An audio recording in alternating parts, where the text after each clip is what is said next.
Somewhere in your family, there is a grandmother who outlived her husband by a decade. Maybe two.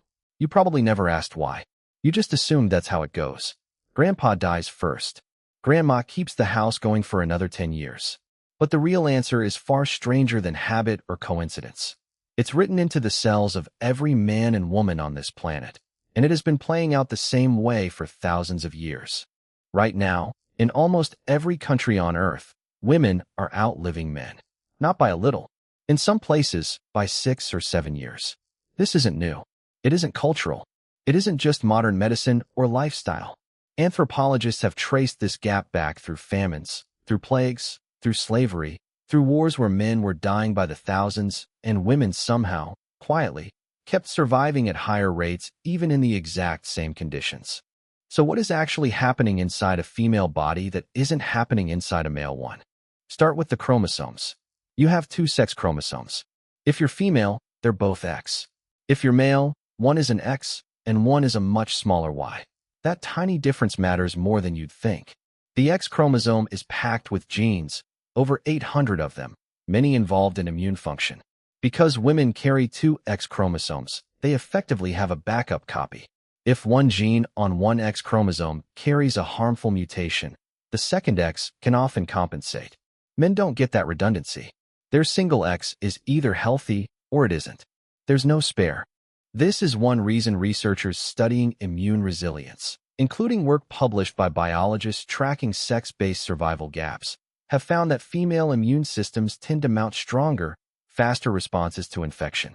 Stronger immune responses mean surviving diseases that might otherwise be fatal. It's a quiet advantage. You never see it, but it's working in the background every single day of your life. Now here's where it gets stranger.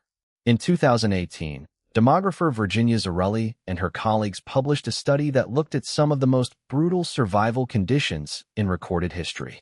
Famines in 19th century Sweden and Ireland. A measles outbreak in Iceland.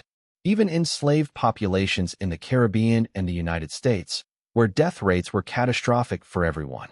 Across every single one of these disasters, women lived longer than men on average, even when they were dying young, even when conditions were equally horrific for both sexes. The gap didn't disappear under extreme stress. It persisted. Why would evolution build that in? One theory points to something surprisingly simple: hormones. Testosterone, the hormone associated with male development, does more than build muscle. It can suppress certain immune functions. It's also linked to increased risk-taking behavior, more aggressive competition, higher rates of accidents, and cardiovascular strain. Estrogen, on the other hand, appears to have a protective effect on blood vessels and the heart, at least until menopause changes the hormonal balance later in life. Think about that for a second. The same hormone that made ancient men better hunters, better fighters, better competitors for mates, may have also been quietly shortening their lives the entire time. Evolution doesn't care about a long life. It cares about a life long enough to reproduce and protect offspring. If testosterone helped a man win a mate and defend territory at 25, it didn't matter much to natural selection whether that same hormone was wearing down his arteries at 50. There's also a slower, cellular explanation. Telomeres are the protective caps on the ends of your chromosomes, a bit like the plastic tip on a shoelace that keeps it from fraying. Every time a cell divides, telomeres shorten slightly. When they get too short, the cell can no longer divide properly, and aging accelerates.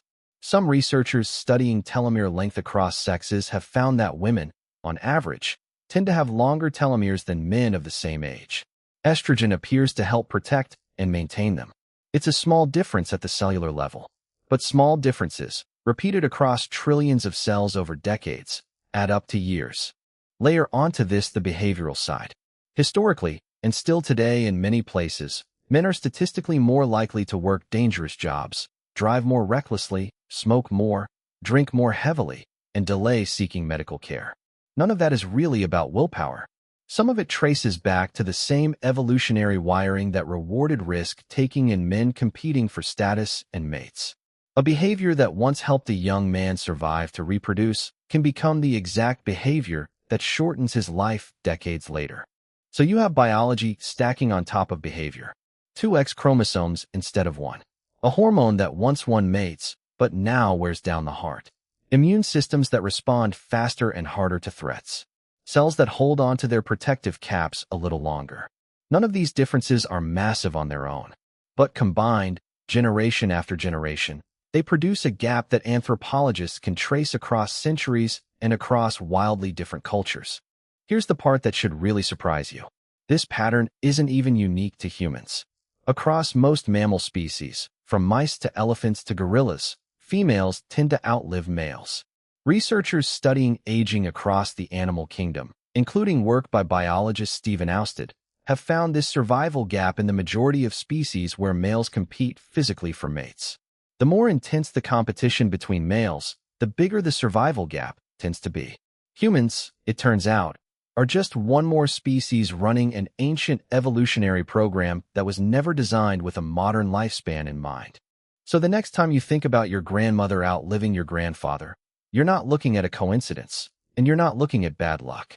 You're looking at millions of years of biology playing out in real time, inside two ordinary lives. There is a grandmother somewhere in your family who outlived her husband by a decade, maybe two. Now you know it was never really about who tried harder to survive. It was written into her chromosomes before she ever took her first breath.